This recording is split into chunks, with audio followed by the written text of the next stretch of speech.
people around you are not always who they seem. The people around you are almost never exactly who they appear to be. We like to believe we can read others through their expressions, their words, their behavior, but the truth is, very often we are wrong. Because people don't always show what they truly feel. Someone may be smiling while falling apart inside. Another may seem calm while carrying enormous tension within. And sometimes the strongest people are the ones hiding the deepest pain. Strange, isn't it? But what's even more interesting is this. We do the very same thing. We don't always cry when we are sad. We don't always laugh when we are happy. Sometimes we do exactly the opposite without even realizing why. Little by little, we begin to play roles. And after a while, we forget they are only roles. So why does this happen? What lies behind this human tendency to hide, to adapt, and to stop showing who we truly are? And how much of what you see in others is real, and how much is simply protection? Why do we choose to become someone else instead of ourselves? What social masks really are, the answer lies in what we call social masks. They function as psychological mechanisms for protection, adaptation, and self-presentation. We put them on to hide our vulnerability and to fit into a world that often feels too critical and too demanding. Today we are going to decode these roles together. We'll explore why a mask can become like a vice, slowly tightening around our identity, and how, according to the work of Lise Bourbeau, our unhealed emotional wounds can quietly shape our lives from behind the scenes. Stay with me until the end of this video, because I will show you how to recognize these hidden mechanisms within yourself, and how to begin finding the courage to remove the mask. Why do we choose roles instead of truth? Choosing a social role that doesn't reflect our true self is often a sign of insecurity and a deep dependence on other people's opinions. Sometimes we follow expectations that are not truly ours just to avoid criticism, but it's important to make one thing clear. Good manners, values, and social awareness are signs of emotional maturity. They help us live together as a society. The mask we are talking about today is something different. This kind of mask slowly disconnects us from who we really are. And very often, it begins in childhood. As children, we quickly learn that being completely natural is not always acceptable. When we are told that something about us is wrong, we create a new version of ourselves, a mask, so we can become what others expect us to be. And this happens automatically, unconsciously, like a reflex. No one wakes up in the morning thinking, which mask should I wear today? The system works perfectly without us even noticing it. It becomes our survival software.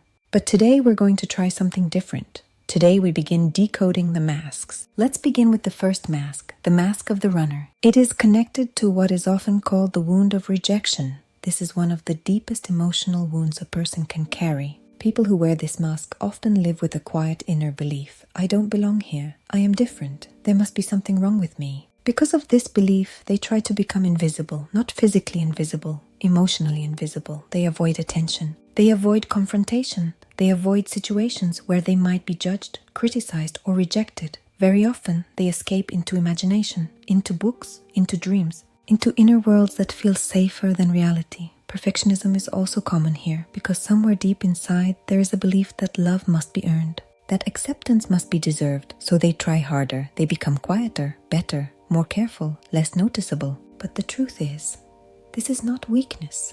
This is protection.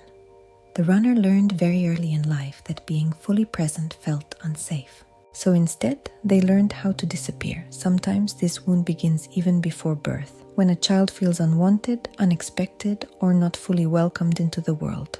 Other times, it develops later when a child repeatedly feels ignored, misunderstood, or emotionally rejected. The mask becomes a shield, a silent strategy for survival. But here is something important to understand. The moment you recognize this pattern, you already begin changing it, because awareness is always the first step toward healing. Now let's move to the second mask.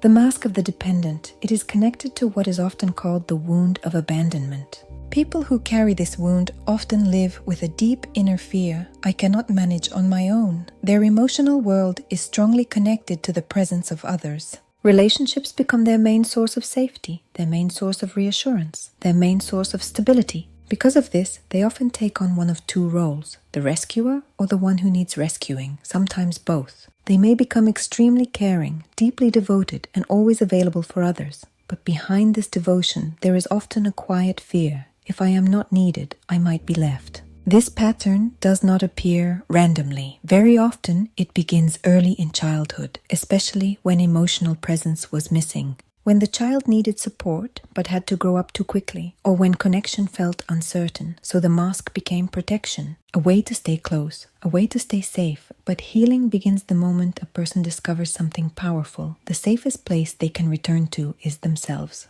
The third mask is the mask of the controller. It is connected to the wound of betrayal. People who wear this mask often develop a strong need for control. They want clarity, predictability, structure, certainty. Because uncertainty once hurt them deeply. Trust becomes difficult. Delegating responsibility becomes difficult. Relying on others becomes difficult. Instead, they rely on themselves. They organize everything, plan everything, anticipate everything. They appear confident, strong, decisive. But beneath this strength, there is often a hidden fear. What if I am disappointed again? This wound often begins in the relationship with the parent of the opposite gender. Sometimes through broken promises, sometimes through emotional absence, sometimes through experiences that created instability. So the child learned something important. If I stay in control, I stay safe. But control is not safety. Control is protection, and protection is only needed where trust once disappeared.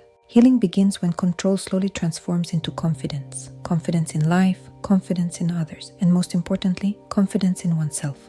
The fourth mask is the mask of the masochist. It is connected to the wound of humiliation. People who carry this wound often develop a strong tendency to put others before themselves. They help, they support, they give, they sacrifice, sometimes endlessly. From the outside, this looks like kindness, generosity, devotion, but deep inside there may be something else, a fear of shame, a fear of being judged, a fear of being seen as selfish. So they take responsibility for everyone. They carry burdens that are not theirs. They forget their own needs. Sometimes they even deny themselves pleasure. Rest feels undeserved. Joy feels suspicious. Ease feels unfamiliar.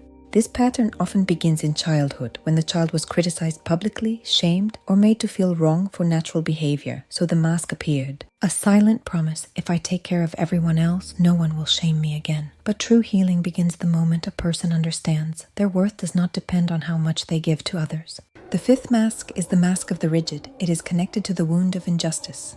People who wear this mask often appear strong, disciplined, reliable, and controlled. They value structure, fairness, precision, responsibility. They expect a lot from themselves, sometimes too much. They rarely allow themselves to make mistakes. They rarely allow themselves to slow down. And very often, they hide their emotions. Because somewhere deep inside, they learned that feelings create chaos, that vulnerability creates risk. This wound often begins in childhood when love felt conditional. When approval depended on achievement, when recognition depended on performance, so the child learned, I must be perfect to be valued. And the mask became strength, but also distance. Distance from emotions, distance from softness, distance from themselves. Healing begins when a person allows themselves to be human, not perfect. These steps may sound simple on paper, but in real life, they are not easy at all. I know this personally, because I am walking this path too.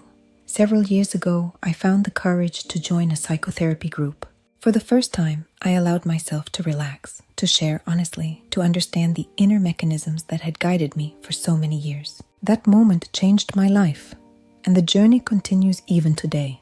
I still attend the group, and I continue working with a personal consultant who has become one of the most important sources of support in my life, someone I trust deeply, someone I can speak with without fear of judgment. That is why I am sharing all of this with you, because recognizing our wounds is important, but trying to heal them alone is much harder than it needs to be. If you can, trust a professional, a psychologist, a therapist, someone who can walk beside you on your path toward healing.